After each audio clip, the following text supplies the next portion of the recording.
CBN, seu direito. Todas as sextas-feiras aqui no estúdio CBN a gente tem o quadro Seu Direito com o advogado especialista em direito público e eleitoral Marcelo Pellegrini, que sempre tem assuntos muito importantes, mas o de hoje é mais quente ainda, doutor Marcelo. Boa tarde, bem-vindo mais uma vez. Boa tarde, Guarizo, boa tarde aos nossos ouvintes, é sempre um prazer falar com vocês. A gente vai falar, claro, do tema do dia, né? A operação da Polícia Federal que acabou fazendo com que o STF tomasse uma decisão contra o ex-presidente Jair Bolsonaro de não poder sair de casa à noite, de ter que usar tornozeleira eletrônica. Aí a primeira pergunta que a gente faz, né? Porque é alvo de tanta polêmica, doutor Marcelo. Tá tudo dentro da lei? Pois é, Guarizo, eu não tive a oportunidade ainda de ver as petições nem as decisões, só as notícias aí da mídia local e nacional, mas me parece que é uma operação aí em razão, né, desse confusão que nós estamos vivendo, tarifaço, mistura aí de fundamentos políticos com fundamentos de economia, de limitações ao comércio entre países por uma razão aí de big techs. Então me parece que é mais um capítulo desse livro que nós estamos vivendo aí. O que eu li foram 3 imputações que estão sendo investigadas, né? Obstrução de justiça, coação no curso do processo, né, e ataque contra a soberania nacional. Esse é o esqueleto aí da representação do Ministério Público e da decisão do Supremo na data de hoje. Bom, e claro que a política entra no meio, né? Os deputados da base de oposição ao atual presidente Lula, que são apoiadores do ex-presidente, falam em perseguição política. E a gente volta no caso lá atrás, que não tinha relação com tentativa de golpe de Estado, mas sim investigação de corrupção, quando certa vez a Polícia Federal bateu na porta da casa do ex-presidente, no momento ex-presidente Lula. Ele foi levado por uma condução coercitiva até o aeroporto de Congonhas para prestar depoimento para a Operação Lava Jato, e naquela época se dizia muito em perseguição política. Agora, mudando de lado, mas as mesmas acusações vindas do outro lado. Pode-se dizer que existe uma perseguição política, que houve algum tipo de exagero, doutor Marcelo? Eu queria fazer o primeiro esclarecimento ao nosso ouvinte.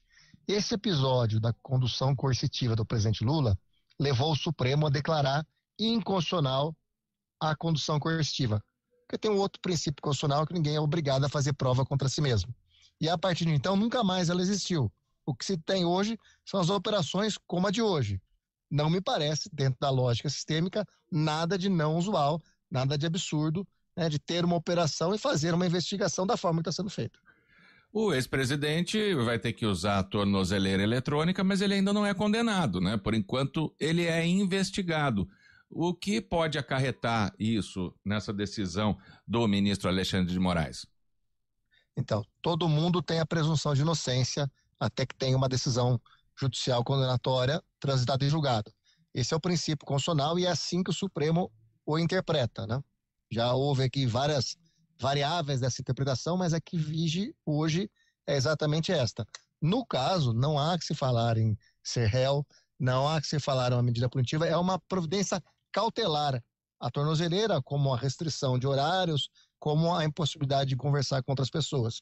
E isso é plenamente existente no nosso direito em qualquer tipo de operação contra qualquer cidadão, independente de ser ex-presidente ou não. Essa decisão já é de efeito imediato? Pode-se recorrer? Como que funciona isso? Ela cumpre-se imediatamente, acho que está sendo feito o cumprimento dela na íntegra no dia de hoje, e evidentemente é cabível um recurso ao plenário da primeira turma ou ao plenário do Supremo Tribunal Federal, a depender aí do tema aí de como está a questão processual na Suprema Corte. Doutor Marcelo, a gente falou nas últimas semanas, né, sobre a questão da soberania nacional, né, e ficou muito claro nas falas do presidente dos Estados Unidos, Donald Trump, que tem conotação política, por exemplo, o tarifaço que foi colocado contra o Brasil, né, e muito se fala, o filho do ex-presidente, por exemplo, o deputado licenciado, está nos Estados Unidos, contato direto com o governo norte-americano para tentar dar uma freada nessa investigação contra o pai dele, contra o ex-presidente. Essa questão da soberania também, ela pode pesar, afinal de contas, o ministro Alexandre de Moraes entendeu como uma chantagem do governo dos Estados Unidos. Se libertar o ex-presidente Bolsonaro, pode cortar o tarifaço. Então vamos lá, Guarizo. O tarifaço começa errado. A OMC, a ONU, todos os grandes órgãos internacionais têm como premissa número 1 que você não pode misturar política com relações comerciais e econômicas. Então já começou errado no caso dos Estados Unidos com relação ao Brasil.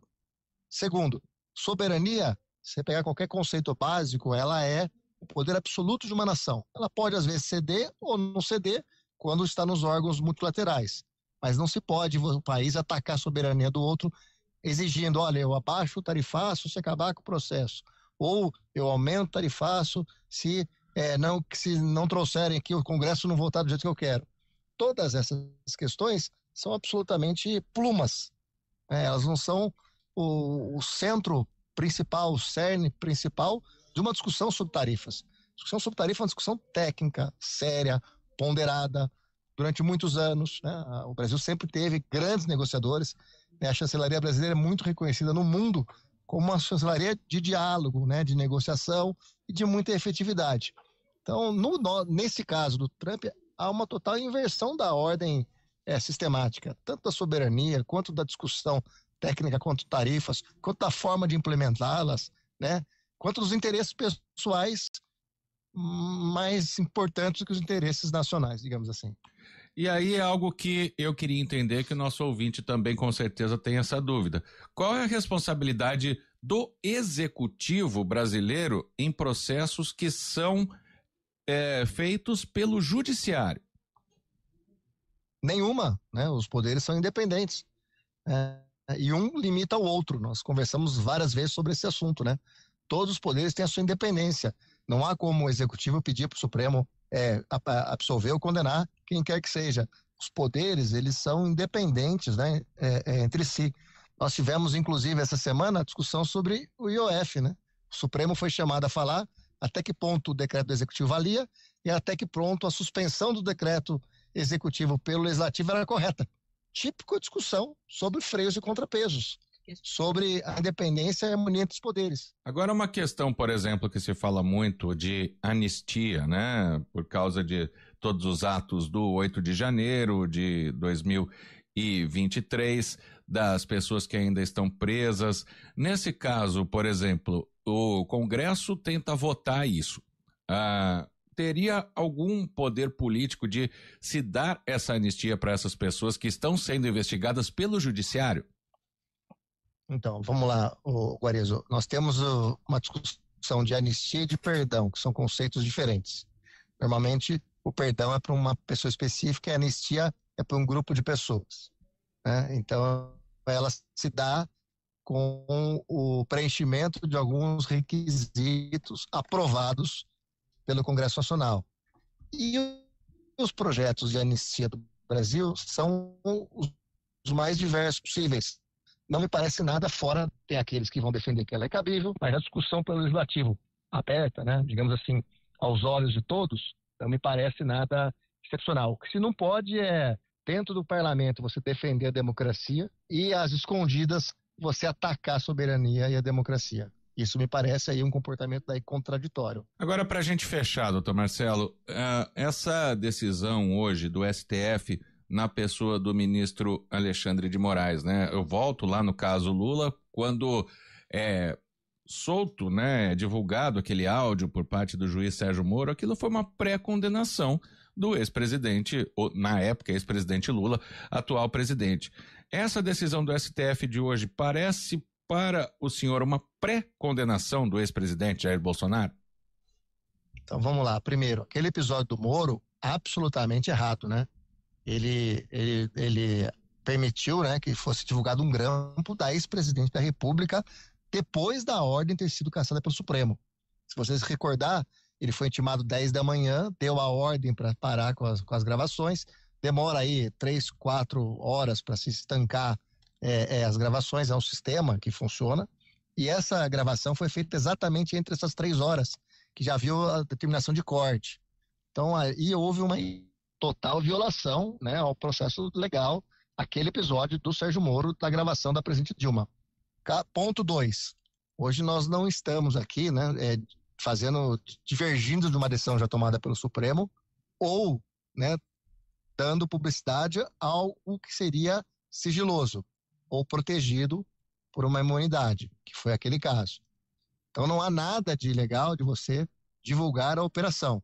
Isso não quer dizer que há um julgamento, que há um pré-julgamento. É uma fase, é uma investigação completamente, inclusive, dissociada da ação penal que está em curso final no Supremo. Né? São outros ilícitos, outra investigação que se inicia e que você não pode partir disso para pré-julgar quem quer que seja. Naquele caso, só para ficar claro, a presidente Dilma não poderia ser grampeada, né? Porque ela estava no exercício do mandato também. E não era investigada e já tinha uma ordem do Supremo para parar a gravação, né? Na verdade, quem estava grampeado era o ex-presidente Lula. Em determinado momento, ele conversa com a ex-presidente Dilma sobre a nomeação dele lá para o ministro da Casa Civil. Só que essa gravação já havia uma ordem de suspensão da quebra de sigilo, da gravação, né? Da quebra de sigilo telefônico. Então, houve duas ilegalidades, né? De você divulgar algo que já estava suspenso e divulgar a ex-presidente da República, né? Dr. Marcelo Pellegrini, advogado especialista em direito público e eleitoral, sempre em cima do fato aqui, trazendo esclarecimentos para os nossos ouvintes. Muito obrigado, doutor Marcelo. Guarizo, eu que agradeço aí a sua atenção, um grande abraço a todos, um bom final de semana.